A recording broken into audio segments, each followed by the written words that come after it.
buenas noches y bienvenidos a este segmento de entrevistas de a las 8:45 y el día jueves. Soy Quique Godoy y como siempre estamos con Claudia Méndez Arriaza. Claudia, buenas noches. Quique, estamos comentando más de la política salvadoreña que de la guatemalteca. Nos va a pasar todavía hasta el resto de la semana, pero además hoy, como usted lo dijo hace un momento, me acompañan 3 damas aquí en el panel, de las pocas veces que hay más mujeres que hombres aquí en el panel, así que bienvenidas a ambas y gracias por acompañarnos. Hoy nos acompañan acá en el set Gabriela Rodríguez, quien es exrelatora especial de las Naciones Unidas para los Derechos de los Migrantes y presidenta del Centro Internacional para los Derechos Humanos de los Migrantes. Y nos acompaña también Sharon Granados, coordinadora de proyectos del Centro Internacional para los Derechos de los Migrantes, CIDEUM. Buenas noches ambas, bienvenidas. Buenas noches. Y vamos a comentar justamente acerca del tema cómo el crimen organizado tiene efectos en los migrantes centroamericanos en general. Así que les pido que nos conversen un poquito acerca del tema y vamos a charlar acerca del mismo. Sharon, por favor. Bien, bueno, muchas gracias por la invitación. Estamos esta noche acá porque estamos impartiendo un proceso de formación en Centroamérica, especialmente en el Triángulo Norte de la región centroamericana, Guatemala, Honduras y El Salvador, compartiendo con distintas instancias, funcionarios públicos, sociedad civil, medios de comunicación también, algunos hallazgos y algunos datos importantes en referencia a la movilidad de las poblaciones migrantes que son desplazadas forzadas por el sistema criminal o el crimen organizado, como lo conocemos, y su modus operandi en los distintos niveles, ¿verdad? Entonces eso es lo que estamos compartiendo a raíz de un estudio que realizamos en el año 2012 de necesidades de protección generadas por las nuevas formas de violencia, que se ha constituido pues como un motor, ¿verdad?, de movilidad, de impulso para que las personas tengan que salir de sus lugares de origen. En síntesis, ¿cuáles son las grandes revelaciones de ese estudio del 2012? ¿Cómo es esta movilidad forzada que el crimen organizado llega a desplazar a esas comunidades? Bien, bueno, existe uno de los principales hallazgos es que hay una apropiación territorial muy fuerte y un modus operandi muy que contempla una estrategia territorial en la cual hay redes y puntos de operación muy importantes y que controlan toda la región. O sea, esto es una situación o un fenómeno transnacional que no podemos enfrentar a nivel nacional, que es lo importante de reconocer a nivel de los estados, ¿verdad? Entonces, tenemos poblaciones que sin importar cuál sea la causa de su movilización, ¿verdad?, que lo motiva a salir de su lugar de origen, siempre va a estar inmersa en un espacio de altísimo riesgo a la hora de salir de sus lugares de origen hasta los países de tránsito y los lugares de destino, precisamente por esta estrategia territorial. Un poco antes de entrar a la grabación hablaba Gabriela que hacían el énfasis con las autoridades sobre la necesidad de proteger a esos migrantes. La pregunta es, ¿se puede proteger realmente a los migrantes? En ese largo viaje que tiene diferentes procesos y no solo diferentes estaciones geográficas, ¿cuándo y cómo se puede proteger a ese viajero indocumentado que viaja además sobre redes y caminos clandestinos? Bueno, buenas noches, 1.000.000 de gracias por esta oportunidad de dialogar con ustedes. Reconocer también que agradecer a la Alianza Camina, que es un grupo de organizaciones, Avina, Open Society y la Fundación Ford, que está, digamos, apoyándonos también en este ejercicio de sociedad civil y el EED de Alemania. El asunto que usted ha mencionado, el estudio nace a raíz de una solicitud que me hizo el Alto Comisionado de Naciones Unidas para los Refugiados.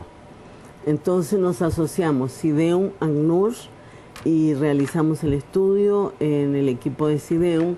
Sharon, que es geógrafa, experta en geografía social, lo hicimos in situ. O sea, eso significa que entre México y Panamá con Costa Rica estuvimos casi un año viajando y ha sido algo muy interesante porque no es un estudio de escritorio. Ya ha sido presentado oficialmente, ha sido presentado también a los estados miembros de la Conferencia Regional de Migración. Pero ante la pregunta concreta que me hace, yo le diría la protección internacional de estas personas está en crisis profunda en este momento, porque si bien es cierto no estamos en guerra abierta, tenemos una cantidad de homicidios mayor al periodo de la guerra de los 80. Entonces es algo grave, o sea, si Siria en este momento está en guerra, o sea, hay mucho muerto.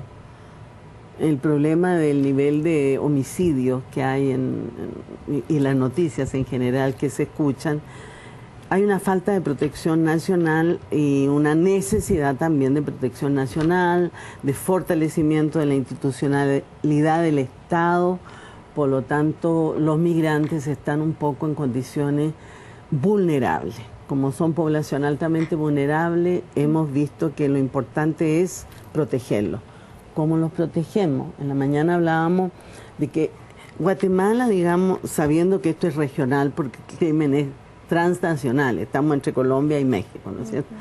El asunto de la migración es que efectivamente las personas se mueven, pero no necesariamente para buscar el sueño americano. Se están en este momento moviendo dentro de sus propias fronteras por amenazas, extorsiones, que no vamos a entrar en mucho detalle porque para eso está el estudio, pero también necesitan protección. Nuestra gira obedece a esto de que estamos en Costa Rica y en otros países dialogando con los distintos poderes para dialogar, no solamente con el nivel, también con el nivel judicial.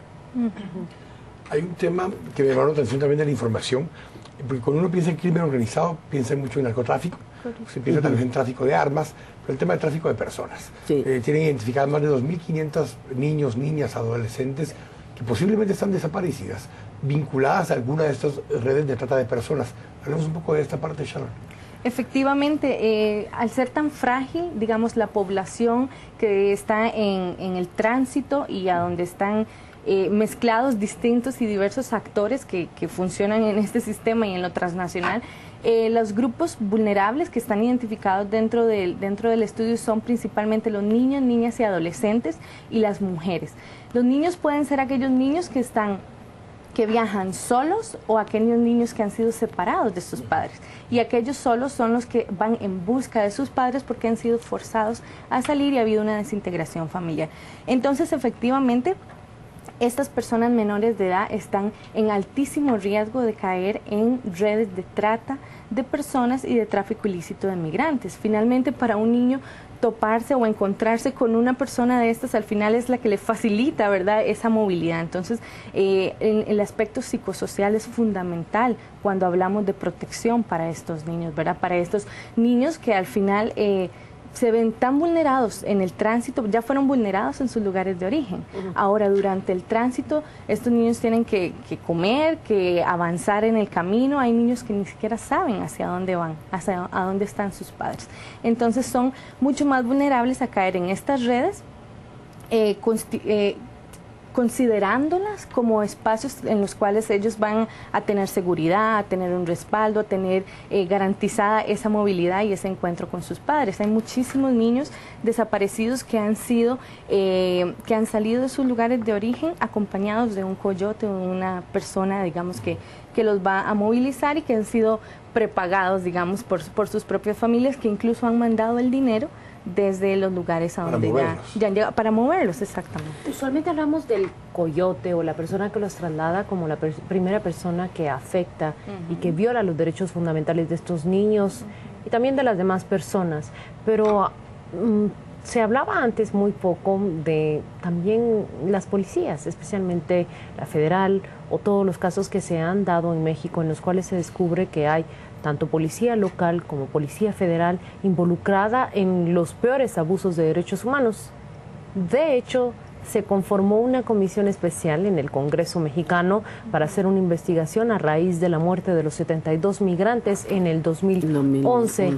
¿Cuáles han sido las consecuencias de esa investigación? ¿Cuánto se ha revelado de la responsabilidad de estas policías y cuánto han cambiado los mexicanos esos parámetros?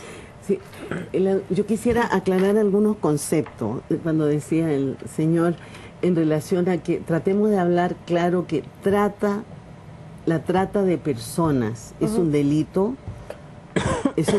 muy grave contra la persona humana, ¿de acuerdo?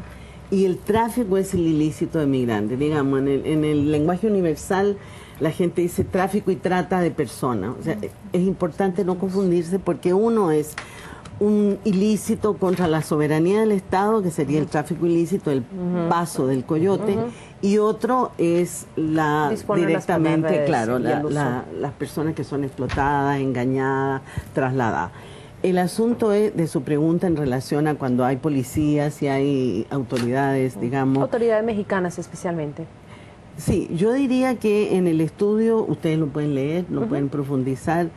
O sea, desgraciadamente existen, cuando decimos algunas autoridades involucradas, o se detectó en los hallazgos. El tema es, yo no puedo decir solo autoridad mexicana, porque estaría aquí haciendo una acusación, digamos. No, el tema es bien grave, porque sí hay el crimen organizado transnacional traspasa las instituciones y las fronteras. Entonces, ese es el cuidado que tenemos que tener, y me imagino el miedo que provoca en las personas, en el pueblo, en la comunidad, y lo que explicaba Sharon con números posteriormente, digamos, dónde vimos y dónde localizamos el mapeo que hemos hecho, que son desgraciadamente las grandes rutas, y son efectivamente donde aparecen fosas y masacres. ¿Es México el lugar principal en donde ocurren este tipo de hallazgos? Ocurren, perdón, mira, si yo, como soy una persona de bastante edad, hace más de 10 años yo estaba, desde el 98 trabajando en Colombia, en pleno conflicto armado, con desplazamiento interno, con la presencia del Alto Comisionado para los Refugiados dentro del país. Ahí quiero acercarme un poco al tema de la protección. ¿Quién nos da protección cuando somos perseguidos? Es el ACNUR.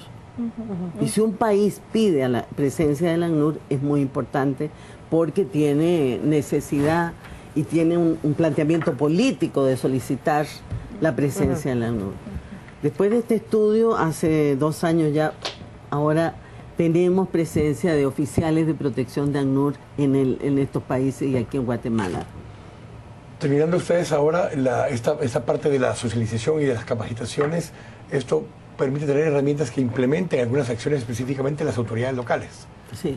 Ese es el objetivo de sí. Digamos, a nivel de la región tenemos acuerdos dentro del marco de la CRM, la Conferencia Regional de Migración, donde participan los estados, las cancillerías y también, digamos, los niveles de los ministerios de Seguridad, Gobernación y la Dirección General de Migración. Estamos dialogando muchísimo con ellos directamente, porque es importante que la sociedad civil también se acerque y dialogue, porque también ellos están viendo eso y bueno, no es una cosa que aquí están los buenos, aquí están los malos, tenemos que ver en qué forma trabajamos todos juntos. Gracias, Gabriela. Gracias, Sharon, por habernos acompañado y por compartir esos temas y por compartir acá en nuestro set. Así que gracias a las dos. Gracias a usted. Muchas gracias. Tenemos que ir al corte. Estamos acá a las 8:45. Volvemos en un momento.